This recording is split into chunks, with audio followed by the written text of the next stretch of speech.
व्यासपीठावरील सर्व मान्यवर आणि समोर उपस्थित सगळे प्रेक्षक मित्र, खाली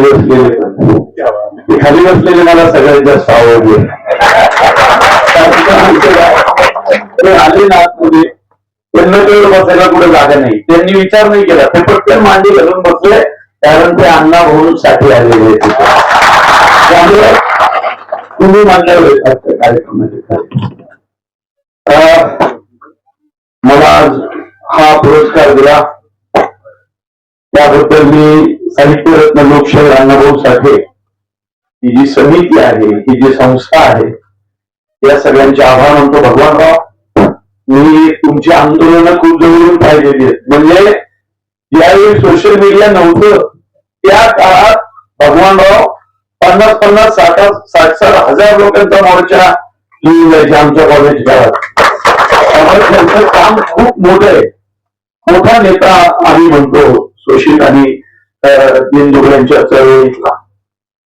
तुम्ही हा पुरस्कार दिला, त्यामुळे मी याला पुरस्कार मानत नाही, मी याला जबाबदारी मानतो.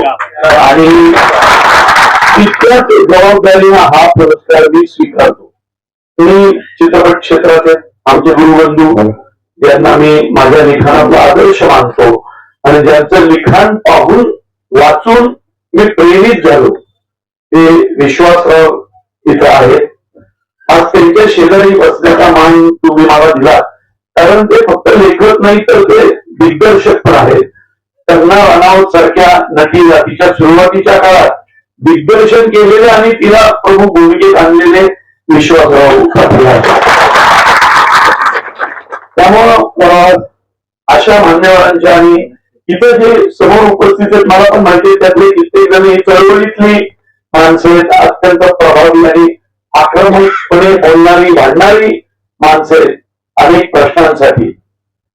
ज्यावेळी आम्ही सिनेमा बघत असतो, आम्ही लोकांना दिसतो, कारण चित्रपट असं माध्यम आहे की ते लोकांना पडद्यावर माणसं दिसतात आणि ती जवळची वाटू लागतात. अशा वेळी आमची खूप जबाबदारी असते की आपण जे दाखवतोय ते समाज मनाला भेटतंय का नाही, समाज मनाचा प्रश्न त्यात दिसतोय का नाही, त्या उगी आपलं काहीतरी मनोरंजन करायचं म्हणून केलं तर माझा तरी कुठला चित्रपट असा फक्त मनोरंजनासाठी मी करत नाही. मला त्या सिनेमातनं काहीतरी म्हणायचं असतं आणि 100% ते मी फार आरडाओरडा करून मी माझं म्हणणं मांडतो, म्हणजे मांडतोच.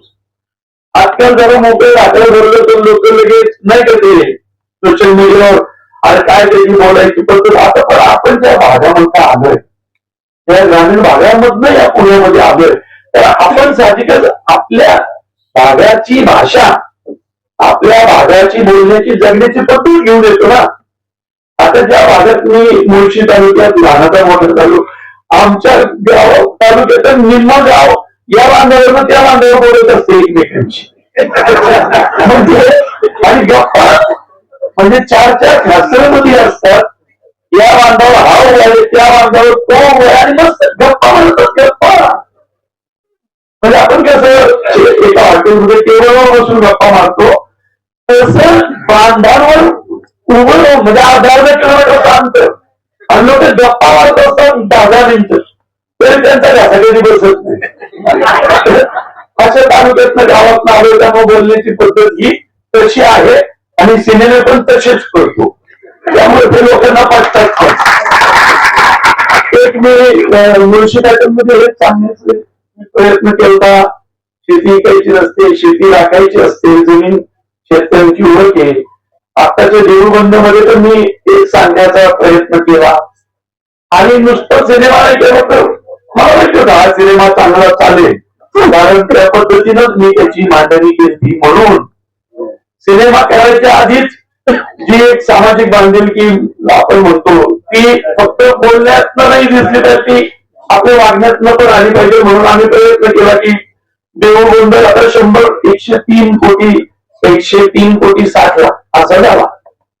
आता मराठी पिक्चर एवढा चालला, आता मराठी पिक्चर साऊथ इंडस्ट्रीशी बरोबरी करायची, पण साऊथ इंडस्ट्रीची लोक जे करतात ते करण्याची आपली तयारी नसते. उदाहरणार्थ साऊथ इंडस्ट्रीमध्ये एखाद्या प्रश्नावरती सिनेमा काढला तर तिथला आता आमचे राज देशमुख हे रजनीकांत साहेबांच्या अगदी फॅमिली मेंबर मानले जातात, त्यांना माहिती आहे तिथल्या माणसांनी जर पिक्चर काढला तर तो पैसा ते छातीशी उतरून नाही बसत. त्यातला बराचसा पैसा ज्याच्यासाठी सिनेमा काढला त्या विषयाला ते काहीतरी देत असतात. म्हणून मग या भावनेतनं सिनेमा सुरू व्हायच्या आधीच सांगितलं की मी शेतकऱ्यांच्या आत्महत्या थांबवण्यासाठी हा सिनेमा करतोय.